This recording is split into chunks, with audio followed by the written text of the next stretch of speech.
Matthew, we'll start with you on this question. How did you vote on the gun dealer bylaw and why?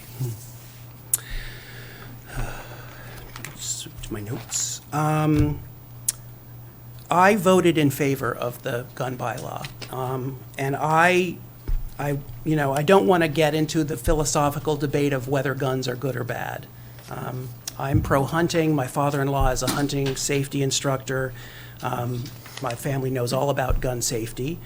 Personally, I don't think that more guns makes us safer, and that is only my personal opinion. But I think what's important to remember about that law and about those shops is that those shops had a legal right to be there. As long as they were legally compliant, we had no standing to deny them a space or kick them out. It's also important to know that as a town, we are legally allowed to zone restrictions on businesses like that, just as we do with alcohol or cannabis. So, we as a town, we acted with the will of the voters, and we put a legal structure in place which restricts the locations where those gun dealers can operate. Now, I know this was a very highly charged, divisive issue. I think we worked very hard to try to make sure that the communication around it was civil and constructive, and I think to a large degree we succeeded.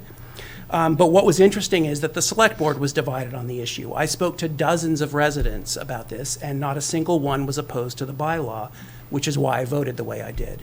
I am sure that the rest of the members on the board voted with the voice of the voters that they spoke to, and that is honestly the right way that things should happen. You should be the voice of what the town wants to do, and in this case, that's what happened. Okay, thank you. Karen? I voted yes. I voted yes because I knew the amount of work and attention to detail and thought that had gone into the process of creating that bylaw, or drafting it at any rate. I voted yes because the first hit when you researched Littleton, Massachusetts, was about us having the largest concentration of guns east of the Mississippi, and I don't think that's good for our town. Thanks. Okay. Cindy? Thank you. So is this question posed to me as a resident or as a member of the select board? Well, they asked for the two select board members how they voted and why, and for the challenger, how would you have voted, I think, presuming you. Okay. I'm just, Yeah. yeah, so as Mr. Nordhaus mentioned, the select board actually didn't take a vote on the firearm dealer bylaw because we couldn't, we had discussed it at a meeting. We actually weren't asked to take a vote on it. We just kind of had a conversation about it and just decided that we would just go forward to a town meeting with no vote taken by the board.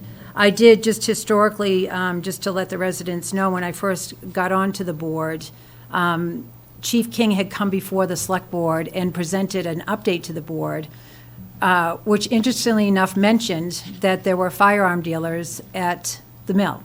And so being a resident of Littleton, I had no idea they were there. I was really surprised by that revelation, to be honest with you. At the time, there were 40 dealers at the mill. So fast forward a year or so later, Chief Pinard became chief of police, and he revisited the firearm dealers at the mill.